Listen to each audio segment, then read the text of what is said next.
warahmatullahi wabarakatuh.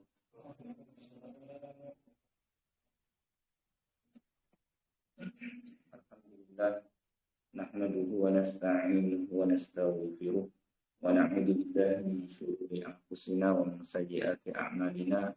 May yahdihillahu fala mudilla lahu wa may yudlil fala hadiya lahu.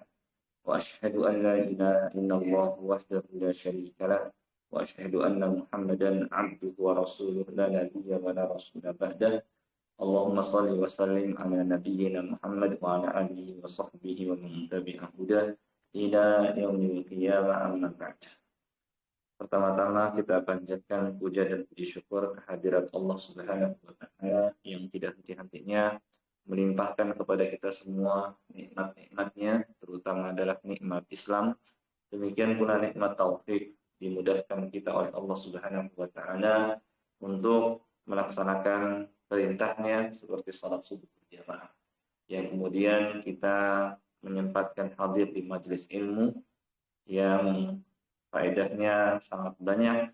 Di antaranya kita semakin tahu agama Allah, kita semakin tahu perintah Allah, kita semakin tahu jalan yang mengantarkan kita ke surganya, sehingga kata Nabi SAW, man salaka tariqan yaltamisu fihi ilma, sahalallahu bihi tariqan ilal jannah. Barang siapa yang menempuh jalan untuk mencari ilmu syar'i, maka Allah akan mempermudah baginya jalan ke surga. Di samping faedahnya juga, kita insya Allah membantu kita untuk istiqomah di atas agamanya sampai kita menghadap Allah Subhanahu wa taala. Di majelis ilmu itulah disampaikan ayat-ayat Allah, hadis-hadis Nabi SAW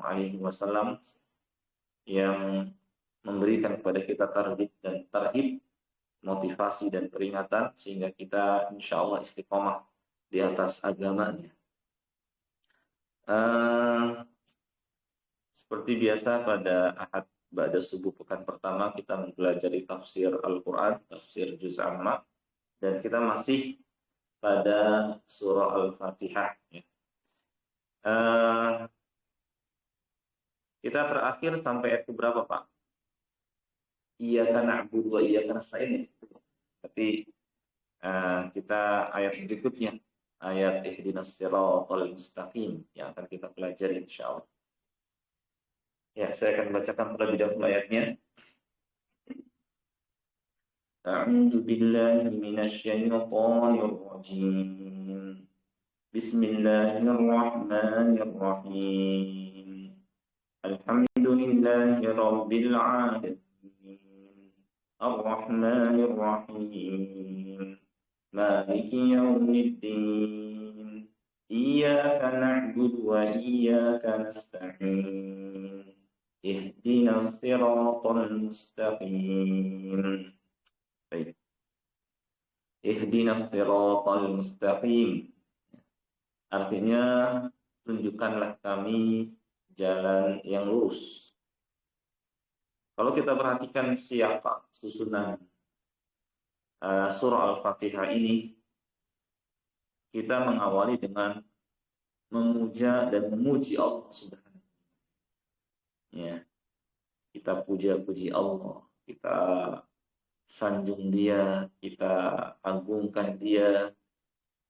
Ya. Kemudian di ayat-ayat setelahnya, ya, barulah kita minta kepada Allah Subhanahu wa taala, seperti di ayat ke-6 ini. Ya.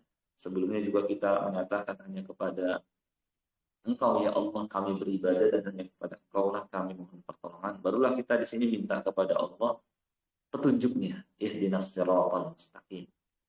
Di sini terdapat faedah bahwa seperti inilah seharusnya kita dalam berdoa. Yani surah Al-Fatihah mengajak kita adab berdoa, bahwa berdoa itu hendaknya diawali dengan memuja dan memuji Allah Subhanahu wa taala. Ya. Ini termasuk sebab min asbabil ijabah, di antara sebab agar doa kita terkabulkan. yakni kita puja-puji Allah Subhanahu wa taala terlebih dahulu. Dalam hadis ditambahkan Kalau bisa dengan bersolawat kepada Nabi Sallallahu Alaihi Wasallam. Kalau disingkat, mengucapkan Alhamdulillah, wassalatu wassalamu ala Rasulillah, barulah kita berdoa. Lebih bagus lagi kalau kita tambahkan dengan al-ismul a'zam. Ya, ismul a'zam, kalimat-kalimat yang di dalamnya terdapat puja dan puji atau pujian bagi Allah, menyatakan keesaannya, ya, menyebutkan asmaul husna, baru kita berdoa. Seperti termasuk ismul a'zam adalah doa yang diajarkan Nabi sallallahu alaihi wasallam, Allahumma inni as'aluka bi anni asyhadu annaka antal ahad, antas samad, alladzi lam yalid wa lam yulad wa lam yakul lahu kufuwan ahad. Ya Allah, aku minta kepada Engkau, karena aku bersaksi, Engkau adalah Allah Esa, ya, yang menjadi tumpuan seluruh makhluk. Engkau tidak beranak dan tidak pula diperanakkan, dan tidak ada seorang yang setara dengan Engkau. Ya, dalam hadis, apabila seorang berdoa menyebut kalimat ini akan dikabulkan. Apabila minta dengan kalimat ini maka akan diberi. Ini namanya al-ismul. Ya. Nah, surah Al-Fatihah ini mengajarkan kepada kita hendaknya kalau kita berdoa seperti ini, diawali dengan memuja dan memuji Allah Subhanahu. Demikian pula mengajarkan kepada kita tawassul yang syar'i. Tawassul yang syar'i. Karena tawassul itu ada beberapa macam. Ada tawassul yang syar'i, ada tawassul yang syirki, dan ada tawassul yang bid'ah. Tawassul yang syar'i adalah seorang mengadakan perantara antara dia dengan Allah dengan amal soleh. Ya, dengan amal soleh. Dia menyebutkan amal soleh yang dia kerjakan. Ya, seperti kisah 3 orang Bani Israel yang terpaksa kemalaman, mereka harus menginap, ya, di gua. Tiba-tiba ya jatuh batu besar dari atas bukit dan menutupi gua mereka bermalam. Dan mereka nggak bisa mengeluarkan batu besar tersebut. Kata mereka, ya kita nggak bisa keluar dari ini kecuali dengan kita berdoa kepada Allah dan menyebutkan amal soleh masing-masing kita. Ya, maka disebutkanlah masing-masing mereka amal soleh. Yang satu pernah mengangkat karyawan, ya, ketika karyawan ini telah tiba masa mendapatkan gaji, ya, padahal dia berbuat baik kepada karyawan ini. Tiba waktu pemberian gaji, dia malah pergi. Akhirnya gajinya itu dikembangkan olehnya, diberikan ternak, dan sehingga menjadi banyak ternak, sampai diberikan budak juga untuk ngurusin. Ya. Ketika karyawan ini ketika datang lagi minta gajinya, ya, kata dia, apa yang kau lihat di sini, ada banyak ternak, ada budak, itu adalah gajimu. Kata dia, apa engkau mengejek saya? Enggak, betul, itu adalah gaji. Maka ya, jika aku lakukan itu semua karena mencari keridhaanmu, ya, maka bukalah kamu dari batu besar ini. Geser, coba nggak bisa kebuka. Ya. Kemudian yang satu lagi berkata, ya Allah, saya punya orang tua yang sudah lanjut usia. Ya. Kebiasaan saya pulang mencari rezeki, saya bawa susu dan saya nggak ngasih kepada keluarga, anak dan istri saya sebelum ngasih kepada orang tua. Ya, ini anak yang berbakti. Dia kalau pulang kerja bawa oleh-oleh buat orang tua. Gitu ya. Ini termasuk ini bentuk berbakti kepada orang tua. Kalau orang tua tinggal dekat, sebelum ngasih ke keluarga, ngasih oleh-oleh ke orang tua, itu subhanallah. Nah, ini kebiasaan orang ini seperti ini. Pulang cari rezeki, cari nafkah, ya, bawa susu, ya, mampir dulu ke rumah orang tua yang dikasih.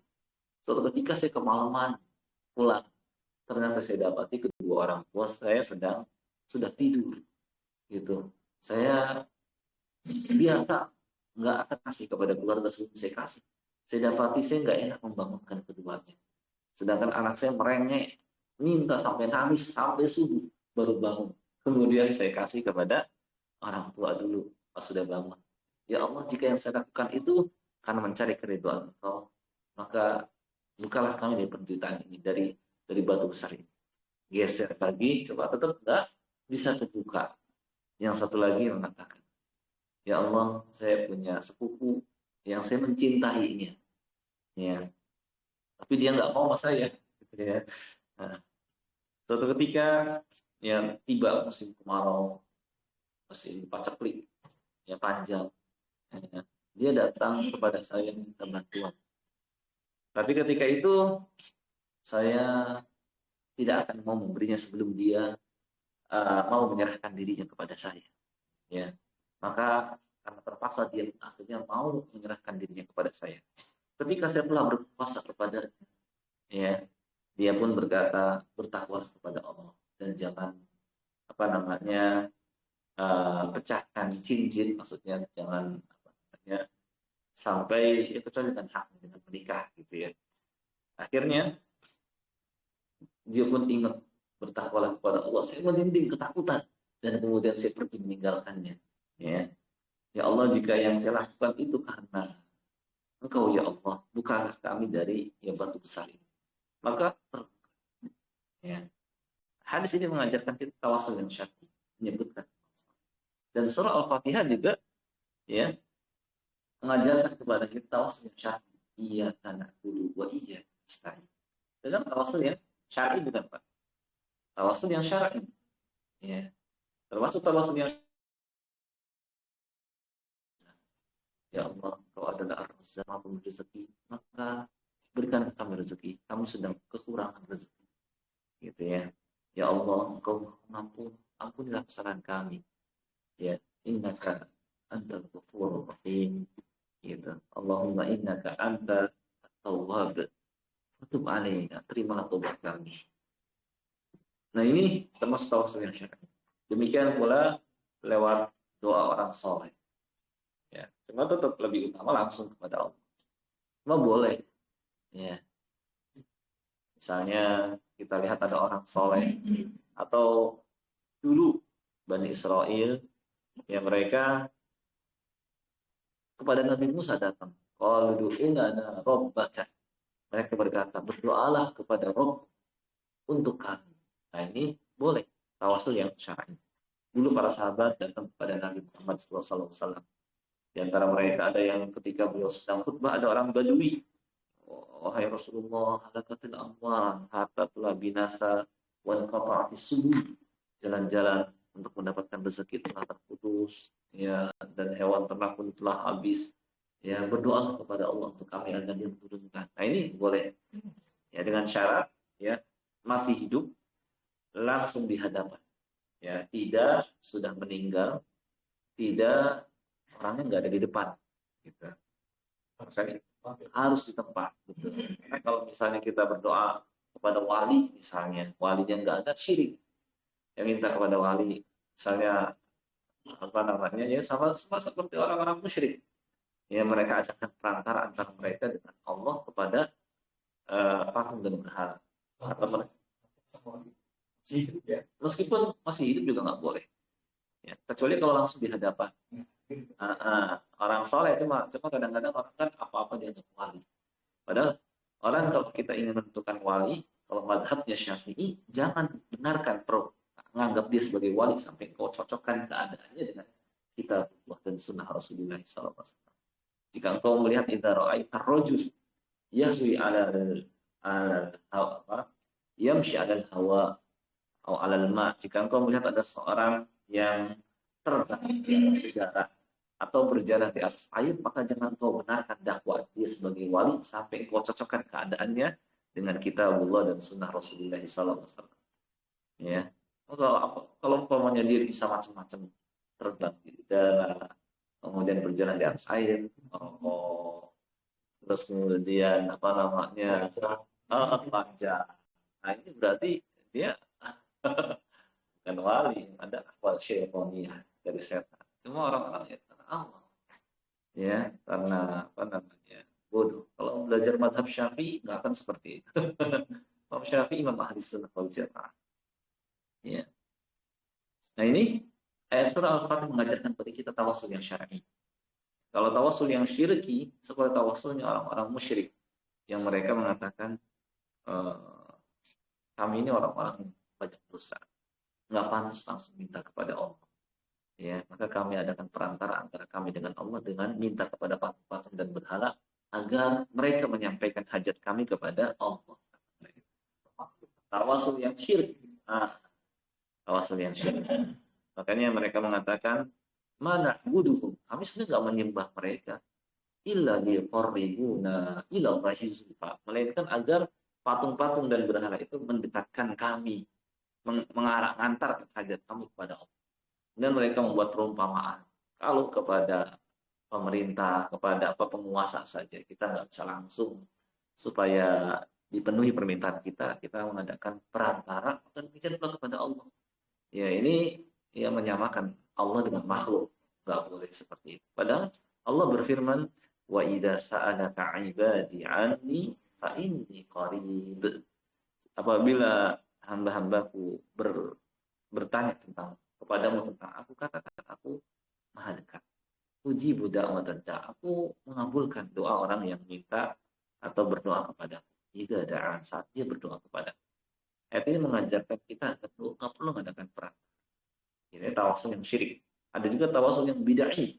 Tawasul yang bid'ah, yaitu berdoa dengan jah, kedudukan.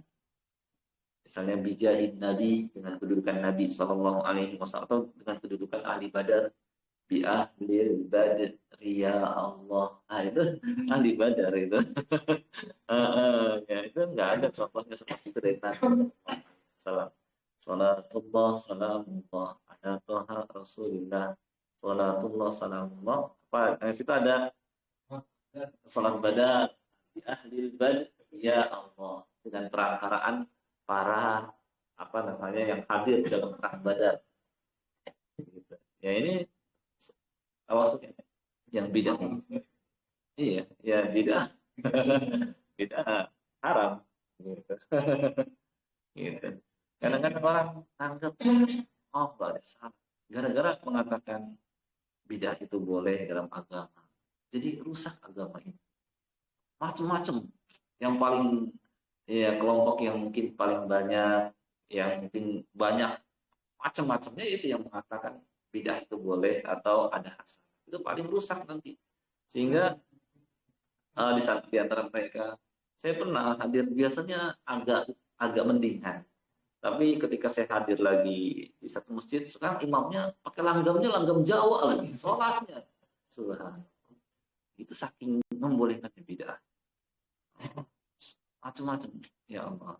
Gitu. Karena ya kalau untuk agama ini sudah sempurna, konsekuensinya jangan kita tambah. Karena kalau kita mengatakan boleh, yang namanya perbuatan bid'ah ada hasanah, ya kita jadi seakan-akan boleh kita tambah-tambah. Jadi rusaklah agama ini. Gitu. Jadi rusak agama. Iya, kan ya. Kalau itu baik sudah dikerjakan oleh Rasulullah SAW pada saat. Iya, itu. Jadi paling banyak kekacauan itu ketika memperbolehkan bid'ah dalam agama paling rusak. Makanya rusaknya Yahudi Nasrani itu ketika mereka membolehkan yang namanya bid'ah dalam agama. Warabbani ya tadi tada'uha maka tabnaha nih kata dalam Al-Quran. Gitu ya. Kemudian ihdinas siratal mustaqim, di sini tidak disebutkan kata ila, ihdina ila, tapi langsung ihdinas siratal mustaqim. Kata ulama, faedahnya adalah karena ketika kita minta kepada Allah hidayah, ada dua hidayah yang kita panjatkan kepada Allah. Pertama, hidayatu al-irsyad atau hidayatul dalalah. Minta kepada Allah Subhanahu wa taala ditunjukkan, diberitahukan. Ya, ditunjukkan dan diberitahukan itu maksudnya diterangkan ya kepada kita mana jalan hidayah, mana jalan yang diridhoi Allah, mana jalan yang mengantarkan ke surga. Ya. karena kami ya Allah masih belum jelas. Ya, jika engkau tidak tunjuki kami, jika engkau tidak beritahukan kepada kami, gitu, maka tunjukkanlah kepada kami ya Allah jalan-jalan yang kau ridhoi. Maka Al-Quranul Karim di dalamnya terdapat hidayah, tunjuk yang maksud jalan-jalan yang Allah Subhanahu wa taala ridhoi. Nah, cuma tidak sampai di situ. Ada lagi hidayah yang kita minta kepada Allah, yaitu hidayah taufik. Ya Allah, setelah Engkau tunjukkan kepada kami jalan yang Engkau ridhoi, bantulah kami untuk melakukannya. Karena banyak orang yang tahu kebenaran, tahu jalan yang Allah ridhoi, cuma ternyata tidak bisa mengamalkannya. Itu karena tidak mendapatkan yang namanya taufik dari Allah Subhanahu wa taala. Nah, sekedar tahu cuma nggak diamalkan. Jangankan ini, orang Yahudi itu sangat tahu sekali kebenaran. Ya, tahu kenabian kerasulan Muhammad Sallallahu Alaihi Wasallam seperti mereka tahu anak mereka di antara sekian anak-anak. Itu saking jelasnya. Tapi apakah mereka mengikuti Nabi Muhammad Sallallahu Alaihi Wasallam? Yang ada enggak. Itu kenapa? Karena enggak mendapatkan taufik dari Allah Subhanahu wa taala. Dan kita pun sama. Yang banyak di antara kita yang tahu perintah-perintah Allah, amalan-amalan ya yang wajib atau yang sunnah, terkadang kita yang berat melakukannya. Itu kan kurang mendapatkan taufik. Kata ulama di antara penyebab kurang mendapatkan taufik adalah dosa dan kemaksiatan. Ya. Ini yang membuat kita kurang taufik. Ya. Kita tahu padahal waktunya senggang di waktu duha. Ya. Bisa untuk mengerjakan salat duha, malas banget. Gitu ya. Kemudian baca Al-Quran cuma sebentar, kok males banget ya. Gitu kan koran, majalah, atau media sosial bisa berjam-jam. Tidak apa? Karena kurang mendapatkan taufik. Ya, maka ya ini yang kita minta kepada Allah, hidayah. Juga di samping hidayah irsyad, hidayah taufik. Ihdinas siratal mustaqim, tunjukkanlah kami jalan yang lurus. Ya.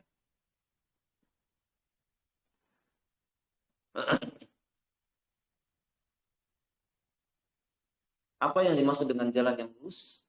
Ya. Para ulama mufassirin ya menafsirkan dengan beberapa kalimat, tetapi intinya sama. Yaitu Islam inilah jalan yang lurus. Karena Islam inilah yang mengantarkan kita ke surga Allah Subhanahu wa taala. Ya. Kata Ibnu Abbas, Islam jalan yang lurus. Kata Ibnu Mas'ud, itu Al-Quran. Al-Quran juga sama mengantarkan kita ke surga Allah Subhanahu wa taala. Al-Muzani, Abu Bakar bin Abdul Muzani mengatakan jalan Rasulullah sallallahu alaihi wasallam. Sa'id bin Jubair mengatakan jalan menuju surga. Ya. Sahal bin Abdullah At-Tustari mengatakan jalan Ahlus Sunnah wal Jamaah. Intinya Islam sunnah inilah jalan yang lurus. Ya. Inilah jalan yang lurus. Ya. Karena dengan Islam ya kita tahu jalan menuju surga. Demikian pula dengan sunnah Rasulullah Sallallahu Alaihi Wasallam juga mengantarkan kita ke surga. Ya. Dan dalam ayat ini terdapat dalil bahwa jalan yang bisa mengantarkan seseorang kepada Allah dan kepada surganya cuma Islam saja. Dan bahwa selain Islam tidak bisa mengantarkan pemeluknya menuju surga Allah Subhanahu wa taala.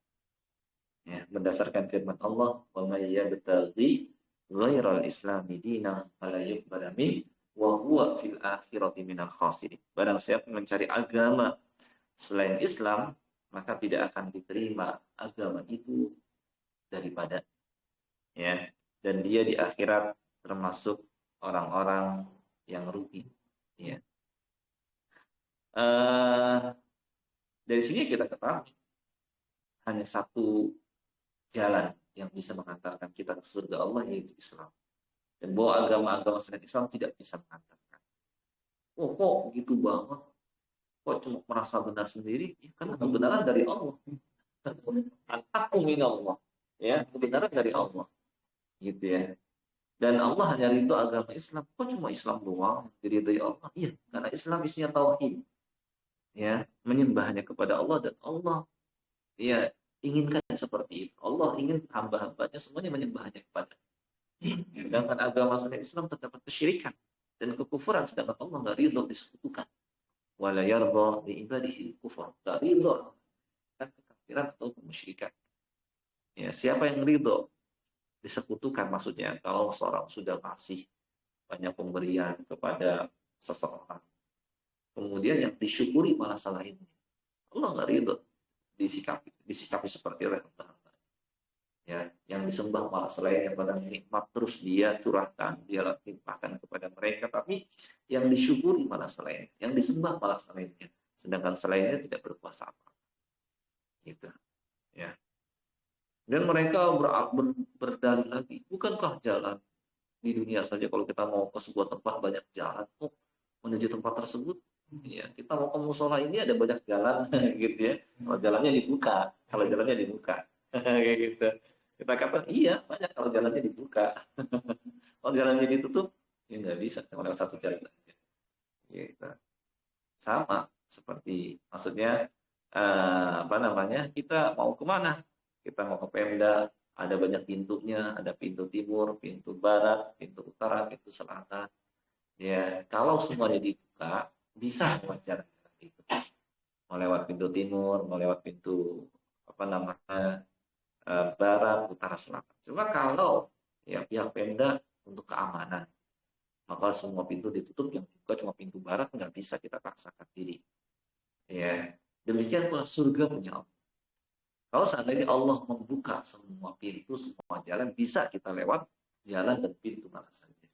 Bisa lewat mungkin agama apa saja ya selain Islam. Tapi Allah menutup ternyata semua pintu, semua jalan, dan cuma membuka pintu Islam saja. Ya sama kayak kita mau ke sini, semua pintu pada ditutup. Pas satu jati pintu aja, lewat pintu aja. Nggak bisa kita paksakan diri. Ya, kita bawa mobil, kita bawa motor, dikunci semua, nggak bisa. Gitu. Nah itu perumpamaannya. Gitu. Nah kadang-kadang saya dapat itu ketika yang namanya apa ya, mungkin orang-orang liberal. Jadi nggak tahu pemikirannya kok wah, gitu banget gitu ya, gitu banget gitu ya. Padahal kalau dipikirkan ya jelas kebenaran itu. Sampai dapat gelar profesor lagi. Mengatakan agama semua sama dan banyak jalan menuju Roma katanya. Padahal mudah sekali terbantahkan. Ya kalau semua jalan dibuka, tapi ini ditutup. Allah Subhanahu wa taala telah menutup ya apa namanya jalan menuju surga. Ya, jadi cuma jalan Islam doang. Ya nggak bisa kalau kita lewat jalan-jalan selain Islam.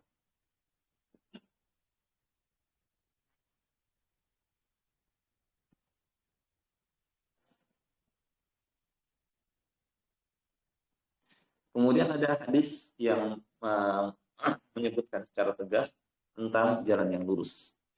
Anin Nawas ibni Sam'an al-Ansari an Rasulillah sallallahu alaihi wasallam. Dari Nawas bin Sam'an al-Ansari dari Rasulullah sallallahu alaihi wasallam, beliau bersabda, "Daraballahu mathala siratan mustaqima." Allah memberikan perumpamaan berupa jalan yang lurus.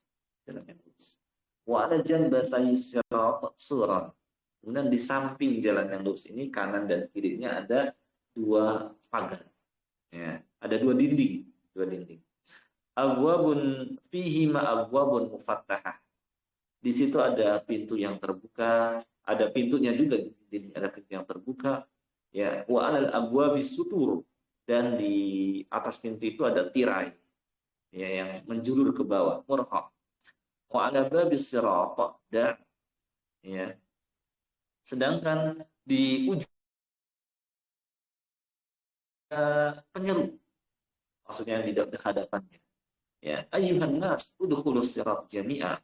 Wahai manusia, tempuhlah jalan yang lurus semuanya. Wala tatafarraju, dan jangan apa namanya menoleh ke sana kemari, apalagi membuka tirai pintu yang ada di kanan kiri. Ya. Wala tatafarraju, ya. Dan uh, janganlah menoleh ke sana kemari. Wala tatafarraju. Wada ini min jawfis sirata. Sementara di bagian dalam sirat juga ada penyeru yang selalu mengajak dia mengikuti sirat. Min jawfis sirat. Fa idza arada yaftah syai'an min tilkal abwab, ketika dia hendak membuka pintu yang ada di sebelah kanan kirinya yang ada tirainya, ya, ada yang mengatakan, "Wah, hati-hatilah, hati-hatilah, la taftah, jangan buka tirai itu. Fa inna ka in taftahu taliju, karena kalau engkau sudah sampai buka, kau bisa masuk ke dalam." Ya. Maka Rasulullah SAW mengatakan wasirat al-Islam, jalan yang lurus itulah Islam. Wasuran, sedangkan dinding yang ada di kanan kirinya, hududullah, adalah batasan-batasan Allah Subhanahu wa taala. Yang kalau kita kerjakan larangan ini, ya kita bisa kebuka dan jadi menyimpang, ya. Wal abwabul mutafattahah, pintu yang terbuka adalah larangan-larangan Allah. Ya, wa dzalika da'i ala ra'sis sirat, sedangkan ada yang di atas atau di ujung sirat ada menyeru untuk terus menapaki jalan yang lurus, adalah kitabullah. Kitabullah ini terus mengajak kita terus jalan yang lurus yang bisa nganterin kita ke surga Allah. Wada'i fawqa sirat, sedangkan yang ada di atas kita mengingatkan kita jangan noleh kanan kiri, jangan buka pintu. Wa'idullah fi qalbi kulli muslim, adalah penasehat dari Allah yang ada dalam hati setiap muslim. Ada hati kecil yang jangan datang larangan, jangan datang larangan, gitu ya. Itulah, nah ini perumpamaan yang dibuat oleh Nabi Sallallahu Alaihi Wasallam. Dan seperti inilah bagaimana beliau, Nabi kita Sallallahu Alaihi Wasallam, pendidik terbaik. Ya, beliau untuk memahamkan dan agar mudah gambaran yang beliau berikan perumpamaan. Dan Al-Quranul Karim juga, ya, memuat perumpamaan. Ya. Kalau kita perhatikan Al-Quranul Karim dan Sunnah Nabi Sallallahu Alaihi Wasallam, kedua-duanya, yakni Al-Quran, As-Sunnah mengikuti Al-Quranul Karim. Ya, metode As-Sunnah maksudnya sebagaimana kata Aisyah radhiyallahu anha, kana khuluquhul Quran, akhlak Nabi Sallallahu Alaihi Wasallam Al-Quran, dan pengajaran beliau pun mengikuti Al-Quran. Al-Quran memuat kisah-kisah, dalam hadis pun ada kisah-kisah. Al-Quran memuat perumpamaan, Nabi Shallallahu Alaihi Wasallam juga buat perumpamaan. Al-Quran memuat tanya jawab, Nabi Shallallahu Alaihi Wasallam juga kadang melakukan tanya jawab. Dan ini di antara metode-metode pendidikan telah terlebih dahulu diajarkan oleh Allah dan Rasulnya Shallallahu Alaihi Wasallam. Metode kisah-kisah, Al-Quran memuat kisah-kisah. Ada kisah para nabi, ada kisah Ashabul Kahfi, ada kisah Ashabul Ukhdud, ada kisah Ashabul Qaryah. Ya. Kemudian juga kisah para nabi, ya, berikut kaumnya. Ya, karena memang, ya, jangankan ya, kita misalnya kadang-kadang, ya, kalau apa namanya tidak ditambahkan dengan kisah-kisah, kadang ya kurang begitu mengena di hati. Ada kisah-kisah orang terdahulu supaya kita dapat mengambil pelajaran.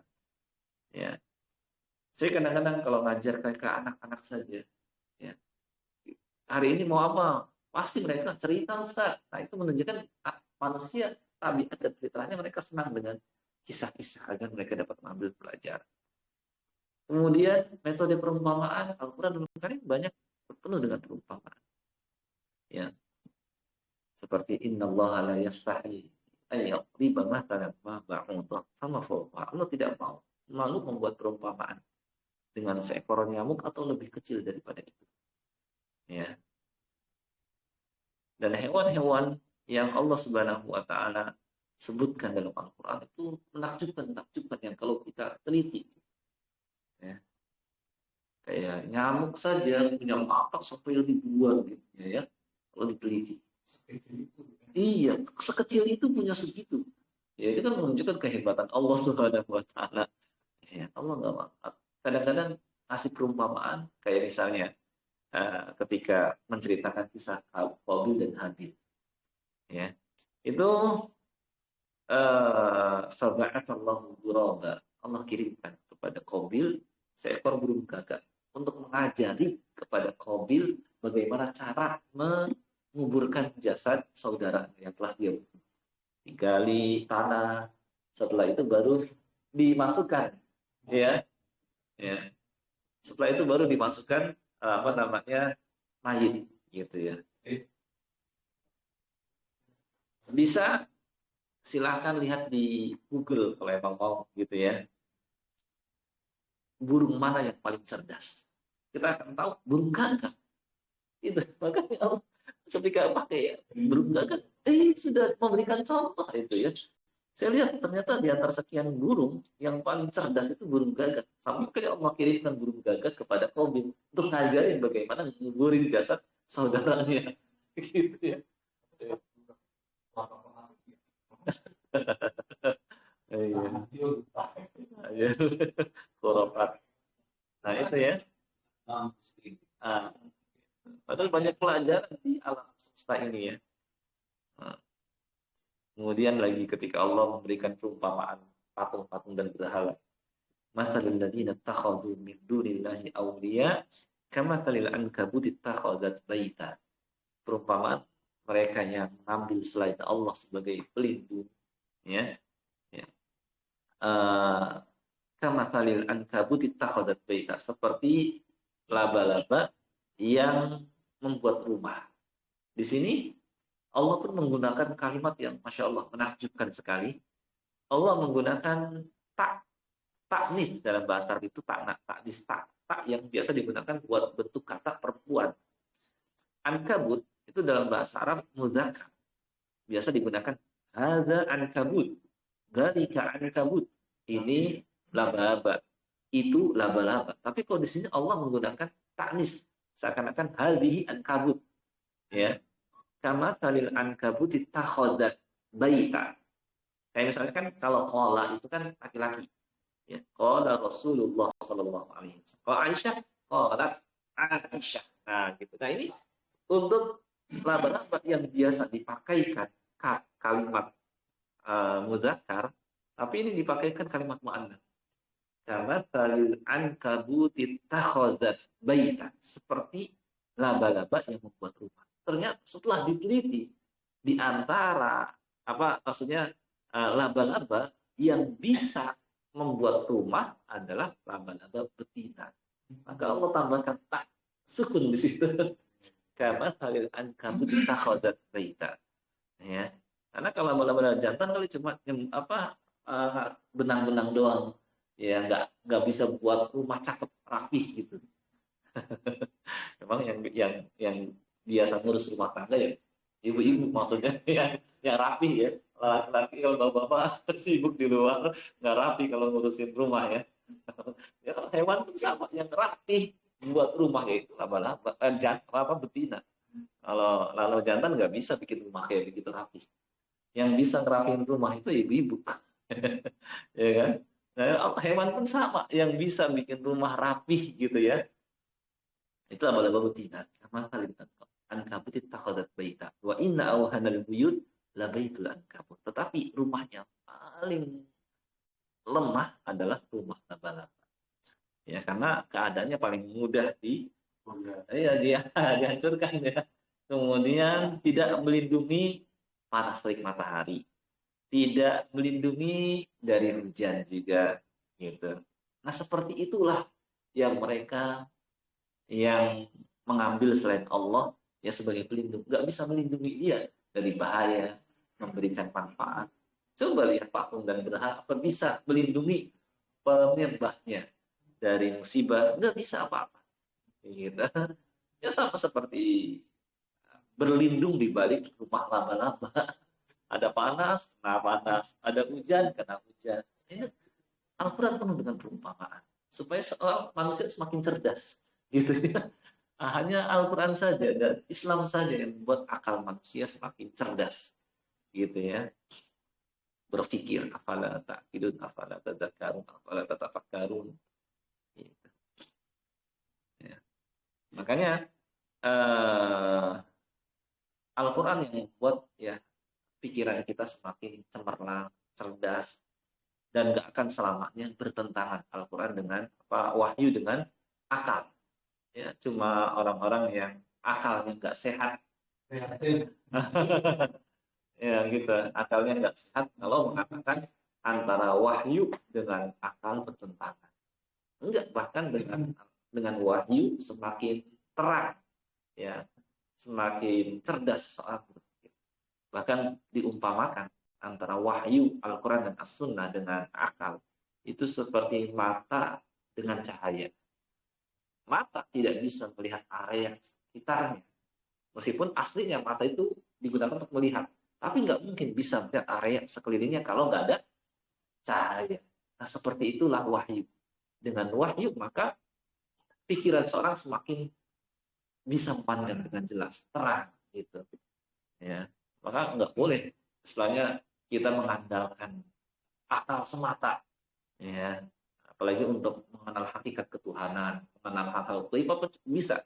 Ya, sedangkan ya akal kita nggak menjangkau tentang Allah, tentang di atas langit sana, tentang hari akhir, tentang hal-hal gaib gitu.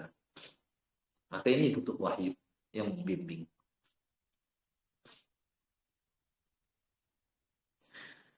Syekh Abdullah Al-Qur'awi dalam risalahnya tafsir surah Al-Fatihah mengatakan, setelah menyebutkan pendapat-pendapat terkait dengan sirat, kata beliau, semua tafsiran tentang as-sirat adalah benar. Bisa maksudnya Islam, bisa maksudnya Al-Quran, bisa maksudnya as-sunnah, gitu ya, bisa maksudnya jalan ahli sunnah wal jamaah, ya, yakni sirat bisa al-Islam, Al-Quran, Rasul, karena orang yang ngikutin itu semua, ya berarti ngikutin Islam. Dan berarti ngikutin Al-Quran. Dan mengikuti Rasul. Orang yang mengikuti Al-Quran berarti ngikutin Islam, ngikutin Rasul. Orang yang mengikuti Rasul berarti ngikutin Islam dan Al-Quran. Oleh karena itu, barang siapa yang istiqomah dan tetap di atas jalan yang lurus di dunia ini, ngikutin jalan Islam, ya, tidak belok, menyimpang, maka dia akan mendapatkan balasan dari Allah dengan dapat istiqomah dan bisa berjalan di atas sirat yang dibentangkan di atas neraka yang keadaannya lebih tipis daripada rambut dan lebih tajam daripada pedang. Nanti kan ya di hari kiamat ketika dihadirkan ke tengah-tengah manusia neraka jahanam yang besar, ya, itu langsung dibentangkan di atas sirat untuk dilalui oleh semua manusia. Kata Allah, wa in minkum illa wariduha. Tidak ada di antara kalian melainkan akan melewatinya. Ketika itulah sudah pikiran seorang sudah hilang, ingatannya terkait dengan keadaan dia, dengan kesenangan di dunia, dengan keluarganya, dengan anaknya, dengan siapa saja sudah lupa. Yang dia pikirkan, perhatikan dengan keselamatan dirinya. Sampai-sampai Rasul pun mengatakan Allahumma sallim gitu. Rasul, ya Allah selamatkan, ya Allah selamatkan. Apalagi kita lebih butuh lagi. Dan ya gimana kita menapaki jalan yang lebih tipis, jembatan yang lebih tipis daripada ini. Gitu. Sedangkan jembatannya panjang, ya, tajam dan panjang gitu ya. Bukan hanya apa namanya sekilo, 1 kilo, pas lebih daripada itu, karena bisa memuat, neraka itu bisa memuat jin dan manusia dari sejak zaman dulu sampai menjelang hari kiamat, menunjukkan besar neraka jahanam gitu, dan panjang, lebar, dalam juga. Orang jatuh dari atas setelah melalui lama 70 tahun melayang terus, baru ke dasarnya setelah saking besarnya. Ya maka ketika dihadirkan neraka jahanam, udah orang kalau melihat udah pada hampir merem. Hampir merem itu nggak kuat lihatnya. Tapi penasaran, tapi nggak kuat lihatnya. Itu hampir merem katanya. Kata Allah, wa tarahum yu'raduna 'alaiha khashi'ina minadh-dhul yanzuruna min tarfin khafi di surah Asy-Syura. Engkau lihat manusia ketika dihadirkan neraka jahanam. Kan di surah Al-Fajr, waji'a yauma idin bi jahannam. Lalu dihadirkan neraka jahanam. Ya, yauma idin yatadzakkarul insan. Ketika itu baru sadar, baru sadar. Cuma wa anna lahu dzikra, sadar ketika itu udah nggak bermanfaat. Kalau sadar ketika bermanfaat kapan? Di dunia ini. Kalau udah ngelihat neraka, nggak apa? Udah nggak bermanfaat dan udah apa ketika itu udah masing-masing udah nyesel. Ya. Yang perhatikan dirinya sendiri dan nyesel, ya, sampai diumpamakan yauma ya'adhu dhalimu ala yadayhi yaqul, ketika itu orang yang zalim menggigit jarinya. Itu perumpamaan untuk orang yang kesal setengah mati, nggak bisa dikejar, dulu kenapa ketika di dunia saya nggak mau ngikutin Rasul, ngikutin agama Islam, mengamalkan, kenapa ya? Nggak bisa lagi. Balik lagi ya bukan waktunya gitu. Kalau udah dikubur, udah itu udah selesai. Maka kesempatan cuma di dunia.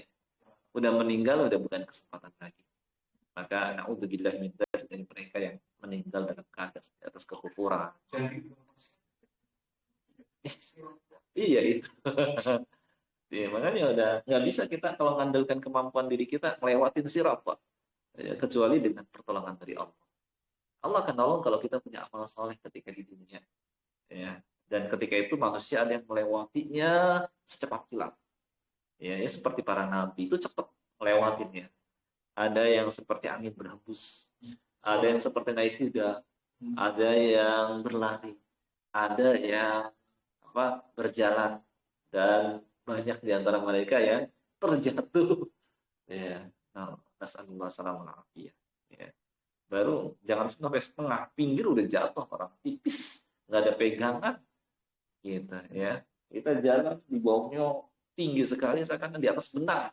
Kita jalan benang dihubungkan antara hotel yang satu ke hotel yang lain, nggak ada pegangan. Kalau ngandelin kemampuan kita, ngandelin amal, ngandelin kemampuan kita, siapa yang bisa jalan di atas benang lebih tipis daripada benang, ya, nggak ada pegangan dari misalnya hotel yang satu ke hotel yang lain. Gitu. Dibayangkan seperti itu, ya, pasti jatuh. Jangankan sampai tengah, baru pinggirnya udah jatuh, ya. Makanya ketika itu ya hanya ya menunggu pertolongan dari Allah saja, dan Allah akan tolong kita kalau kita punya amal di dunia ini, gitu.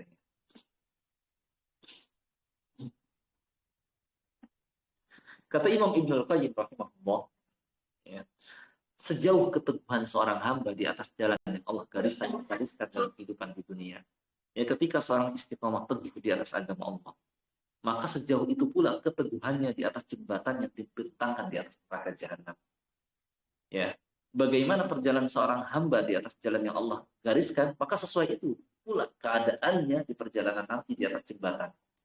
Oleh karena itu di antara mereka yang melewati secepat kilat, ada yang sekejap mata, ya, maka hendaknya seorang hamba memperhatikan dirinya di atas jalan Allah yang Allah gariskan di dunia ini, dan membandingkan dirinya nanti ketika melintasi sirat yang dibentangkan di atasnya, ya, karena keadaannya sama persis sebagai balasan yang sesuai, gitu. Semakin kita istiqomah di atas agama Islam, maka semakin istiqomah kita bisa melewati sirat. Tapi kalau kita nggak istiqomah, ya melenceng, menyimpang, ninggalin agama ini, ya berarti kita harus ya berjatuhan, ya gitu ya.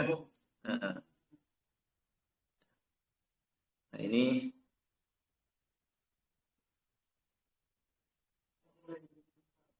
ya, silakan Pak.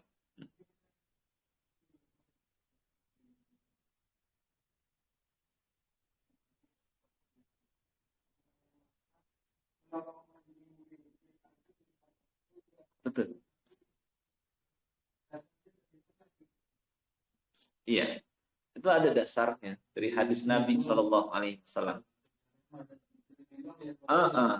Jadi kisah dulu, orang dulu dari kalangan Bani Israel, ya, wanita pelacur, dia ya pelacur kan besar-besar zina. Ya, kemudian dia ketika lewat ada seekor anjing yang kehausan, ya, dia lihat sepertinya anjing ini sama seperti yang saya rasakan sebelumnya, kehausan. Maka dia turun ke sumur pakai sepatu, maksudnya sepatunya diambil buat ambil air, dilepas untuk ambil air. Kemudian dia manjat ke atas, ya, kemudian dia pun berikan air yang ada di sepatunya kepada anjing itu. Maka syakarallah, Allah pun berterima kasih kepadanya dan mengampuninya. Ini menunjukkan bahwa ketika kita berbuat baik kepada binatang, ya, ini kita mendapatkan pahala. Apalagi berbuat baik kepada manusia, memberi kepada hewan aja. Ya, istilahnya kucing, kemudian kalbun yang kita benci gitu ya, karena sering gonggong, kita nggak salah apa-apa lewat, sensitif banget gitu ya, kita digonggongin, itu kita dapatkan wa fi kulli kabidin ajar. Setiap yang rotbin ajr, setiap yang berhati basah, setiap yang bernyawa itu dapatkan pahala kalau kita berbuat baik, apalagi kepada manusia. Apalagi manusia yang kelaparan di belahan dunia. Sekarang pun banyak yang memfasilitasi, memberikan makanan dan minuman kepada saudara-saudara kita yang ada di Afrika, yang ada di Rohingya, yang ada di Palestina, yang ada di Syam, Suriah. Apalagi kita membantu mereka, lebih besar lagi pahala. Gitu. Dari hadis Muslim. Kalau misalnya mengatakan, tuh lihat, ini kan wanita Bani Israel, Yahudi, kita katakan, ya ini Muslim karena ya Yahudi di zaman Nabi Musa alaihissalam dan belum diutus Nabi Isa alaihissalam itu Muslim. Muslim itu Muslim, bukan agamanya Yahudi, Muslim. Karena dari dulu yang ada cuma satu agama. Para nabi agamanya cuma satu, Islam. Ya, Islam. Kata Nabi Shallallahu Alaihi Wasallam, wadinuhum wahid, dan agama mereka cuma satu, Islam. Itu gimana tuh ada Yahudi itu Nasrani, itu agama hawa nafsu buatan. Aslinya itu bukan nama agama. Yahudi bukan nama agama. Nasrani bukan nama agama. Kan sudah pernah saya ceritakan, Yahudi itu ada beberapa pendapat. Kenapa disebut Yahudi? Ada yang mengatakan dan nisbat kepada salah satu keturunan ya Nabi Yakub, Yahuda, jadi Yahudi. Ada yang mengatakan karena mereka ketika minta melihat Allah, mereka disambar petir, mati, kemudian dihidupkan lagi, dan mereka mengatakan inna hudna ilaika, bertobat kepada Allah.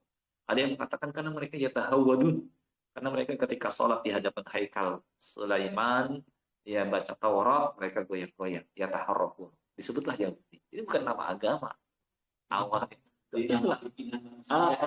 Gitu, bikinan manusia. Nasrani juga sama, bukan nama agama. Tadi awalnya mereka Islam juga. Ya, Nabi Isa Muslim dan pengikutnya ketika itu Muslim. Ya, cuma setelah datang Nabi berikutnya, Nabi Muhammad SAW, mereka nggak mengikuti Nabi Muhammad, jadilah mereka kafir. Yahudi setelah datang Nabi Isa nggak beriman kepada Nabi, jadilah mereka kafir. Gitu. Karena arti Islam adalah beribadah kepada Allah dan mengikuti Rasul yang diutus ketika itu. Jadi ini kadang dipakai sama orang-orang liberal. Lihat tuh, lihat. Bukti dia wanita Yahudi ini. Kayak gitu katanya. Allah ampuni dia, ampuni dosanya dan masukkan ke dalam surga. Berarti bisa lewat agama Yahudi juga masuk ke dalam. Nggak paham orang liberal ini bahwa dia juga Muslim. Gitu. Ya. Makanya ketika orang Yahudi ngomong, ya Ibrahim itu agamanya Yahudi. Nasrani mengatakan bukan, Nasrani. Allah bantah. Maka Ibrahimu Yahudiyya wala Nasraniyya walakin kana hanifan muslima wa ma kana minal musyrikin. Ibrahim itu agamanya bukan Yahudi, bukan Nasrani, tapi dia Muslim, seorang hanif dan Muslim, dan bukan termasuk orang-orang musyrik. Gitu. Nah itu, ini orang liberal itulah, karena mungkin nggak belajar agama, kena syubhat ke bawah, gitu ya. Gitu. Lengkap, Quran, Sunnah lengkap, gitu. Gitu. Apalagi? Itu aja. Saya dapetin semua ada jawabannya ketika saya belajar tafsir. Kenapa?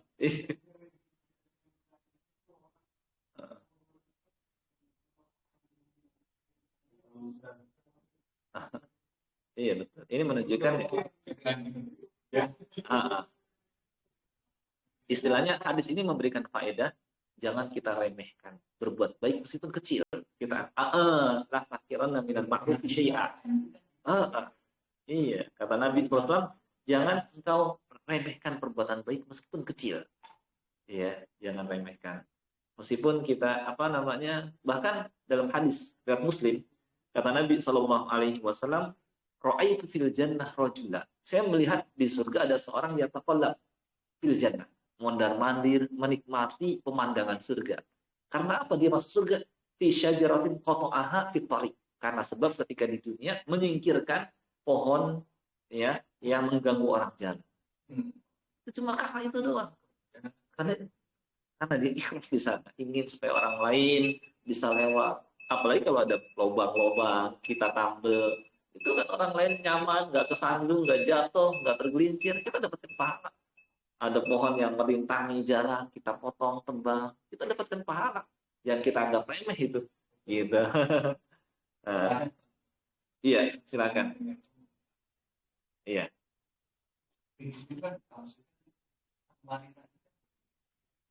Betul, betul. Bahagia.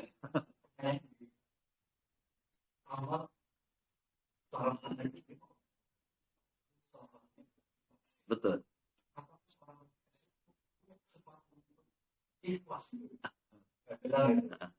Iya, betul. Kalau kita perhatikan setiap manusia ada potensi, ada apa namanya, meskipun sejahat-jahatnya manusia ada juga dalam hatinya istilahnya perasaan bersalah. Ya, kecuali kalau sudah setelah sudah mati hatinya, gitu ya. Perasaan bersalah ada dalam hatinya itu merasa dirinya saya berada dalam kesalahan. Dan dari sinilah kita ketahui bahwa pelaku dosa yang jelas-jelas dosa kadang lebih gampang kembali daripada orang yang ngira dia di atas kebenaran padahal salah gitu ya. Nah, makanya kata salah seorang ulama bahwa perbuatan bid'ah itu lebih dicintai oleh iblis daripada maksiat. Karena kalau maksiat orang tahu ini salah kayak gitu, tapi bid'ah kadang-kadang anggap ini benar gitu. Nah, itu. Nah, orang yang berdosa pun dia nganggap ini sudah saya salah. Nah, itulah, itu sudah merupakan tanda kebaikan. Bahwa dirinya ada kebaikan. Kan Allah berfirman, fa'alhamaha fujuraha wa taqwa. Bahwa dalam diri manusia Allah ilhamkan ada dua sifat, baik atau buruk. Udah ditiupkan dalam Al-Quran sebenarnya. Maka kepada mereka kita berlakukan firman Allah, Qul ya ibadiyalladzina asrafu ala anfusihim la taqnatu mir rahmatillah. Innallaha yaghfirud dzunuba jami'a innahu huwal ghafur. Katakanlah kepada hamba-hambaku yang kelewatan batas, melakukan maksiat, nggak ada dosa kecuali dia kerjakan. La taqnatu mir rahmatillah. Janganlah kalian putus asa dari rahmat Allah. Innallaha yaghfirud dzunuba jami'a. Allah mengampuni dosa-dosa semuanya. Jadi kalau seorang mengatakan dosa saya sudah terlalu banyak, kita katakan ampunan Allah lebih banyak lagi. Dosa saya sudah terlalu besar, kita katakan ampunan Allah lebih besar lagi. Gitu. Terakhir, kenapa kita diperintahkan juga membaca surah ini Al-Fatihah? Karena di dalamnya ada kalimat inti ihdinas siratal mustaqim. Butuhnya kita dalam dunia ini, dalam hidup dunia ini, petunjuk dan bimbingan Allah. Apalagi hidup ini penuh dengan fitnah, cobaan, godaan. Ada fitnah syubhat, pemikiran-pemikiran menyimpang. Ada fitnah syahwat, ya wanita, harta, tahta, itu fitnah syahwat yang seorang kadang sampai menggadaikan atau meninggalkan agamanya karena sebab-sebab tadi. Kalau kita tidak diteguhkan oleh Allah Subhanahu wa taala di atas agama ini paling mudah membawa. Ya, makanya kenapa Allah ajarkan surah Al-Fatihah ini supaya kita diteguhkan oleh Allah Subhanahu wa taala. Jadi kita butuh ya pertolongan, bimbingan dari Allah dalam hidup di dunia ini. Dan beruntunglah mereka yang terus yang menjaga sholatnya karena minta kepada Allah bimbingannya. Dan paling mudah kembali. Dan kalaupun tergelincir, insya Allah nggak jauh-jauh banget. Kalaupun tergelincir, manusia nggak ada yang lepas dari kesalahan. Tapi paling Allah mudah mengembalikan. Beda dengan orang yang meninggalkan sholat, yang sudah lagi tidak minta lagi kepada Allah, ihdinas siratal mustaqim, paling mudah terjatuh terbawa oleh fitnah. Fitnah syubhat paling gampang. Fitnah syahwat apalagi. Orang yang tidak minta kepada Allah hidayah. Baik, ya.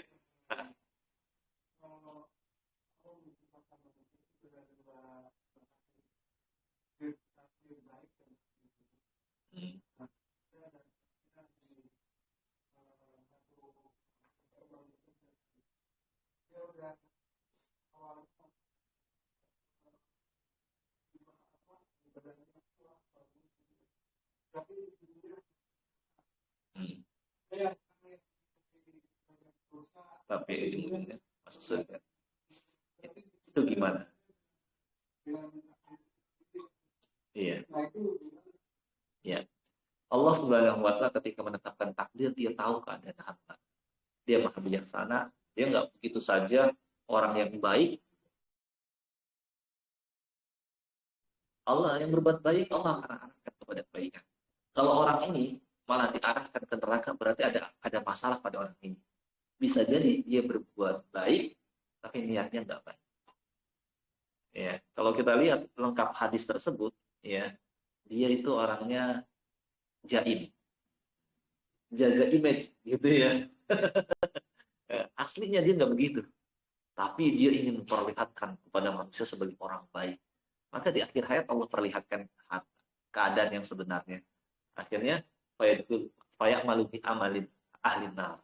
Dia pun akhirnya Allah perlihatkan mengerjakan perbuatan ahli neraka fayak kulha. Gitu. Tapi kalau orang yang sudah baik niatnya, Allah jaga. Allah akan tetap bimbing dia, Allah akan istiqomahkan dan nggak berubah. Tapi kalau istilahnya niatnya jelek, di awal dia perlihatkan sehingga orang di ahli surga ini pasti gitu ya. Tapi kita nggak tahu hati. Boleh jadi dia melakukan itu image, jaga image ya supaya menarik masyarakat, supaya dia namanya harum, supaya nggak ikhlas karena Allah. Dan kalau sembunyi,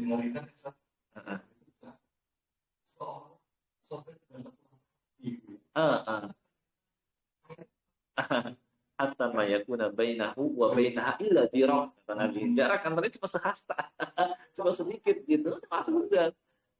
Fayas biqalihil kita. Tapi catatan takdir telah menetapkan dia. Tapi Allah menetapkan takdir karena hikmah, karena kebijaksanaan. Allah tahu keadaan dia yang sebenarnya. Gitu. Makanya kita hadis ini kata ulama mengajarkan kita untuk memperhatikan masalah hati. Gitu. Baik, saya kira cukup sampai di sini yang bisa kita pelajari. Wallahu a'lam. Mungkin sebelum kita tutup ada 1-2 pertanyaan, nggak apa-apa? Ya, silakan.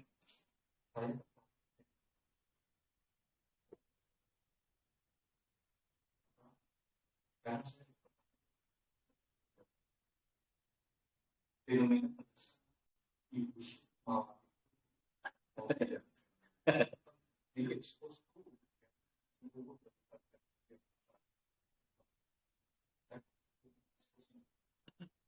bisa masa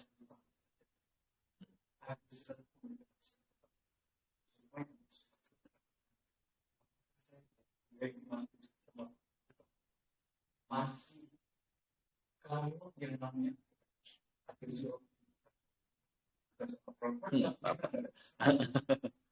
masalah kita dia tidak jelaskan bahwa ini sempat masih ada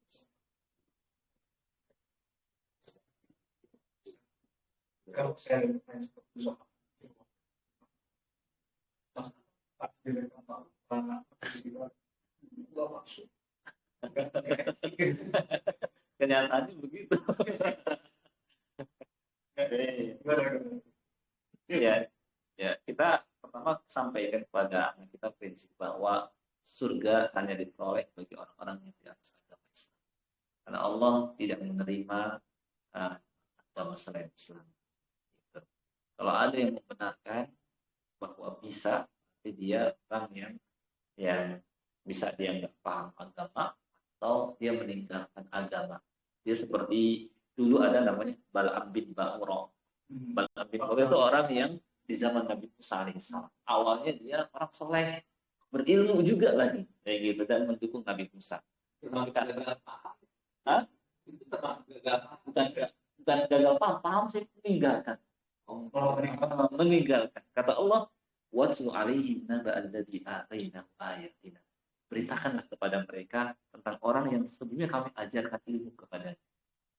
Di Al-Qur'an, Allah sudah memuat sebenarnya kalau kita pelajari, ya. Apalagi kita pelajari sunnah sallallahu alaihi wasallam. Apalagi pelajari tafsir. Saya terus terang mempelajari tafsir ini semua udah dijawaban, gitu ya. Watlu alaihim naba allazi atainahu ayat. Membacakan kepada mereka seorang yang sebelumnya kami ajarkan ilmu. Arsala khaminha. Dia pun ninggalin ilmu agama itu. Fa'atba'ahu syaitan. Maka setan pun kemudian mendekatinya. Maka minal ghawin. Dia juga termasuk orang yang sesat. Walau syi'na, kalau seandainya kami mau, larafa'nahu biha. Kami bisa angkat dia. Ya. Walakinnahu akhlada ilal ard. Tetapi dia lebih cenderung kepada dunia. Ingin dapetin uang. Ya. Walakinnahu akhlada ilal ardi wattaba'a hawa. Dan memperturutkan hawa nafsunya. Wattaba'a hawahu. Famathaluhu kamathalil kalb. Perumpamaan orang ini seperti kalbun. anjing. Allah kan. Nah, famatan kamatain. Famatan kamatain kalbi intahmil alaihi yalhad au tatruk yalhad. Jika engkau ngasih atau enggak, lidahnya terus julur saking ngarepin dunia. Amplopnya gede. Ya, intahmil alaihi yalhad au tatruk yalhad. Dzalika mathalul mu'min alladziina kadzdzabu bi ayat. Itulah perumpamaan orang yang mendustakan ayat kami. Dzalika mathalul qawmil alladziina kadzdzabu bi ayatina. Intahmil alaihi yalhad au tatruk yalhad dari mathalul qawmil alladziina kadzdzabu faqsil qasas la'alla. Maka sampaikanlah kisah ini kepada mereka karena mereka berpikir seperti kalbun. Intahmil alaihi yalhad au tatruk yalhad. Terus saja lidahnya jelek karena takut terhadap dunia. Tamak terhadap dunia sampai gadaikan agama. Iya, ulama dia Batam bin Bamurah. Karena ditawarin sama Bani Israel harta.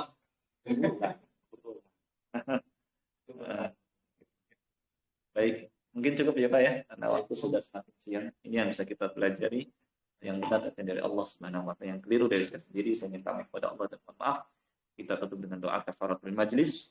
Subhanakallahumma wa bihamdika asyhadu an la ilaha illa anta astaghfiruka wa atubu ilaik. Assalamualaikum warahmatullahi wabarakatuh.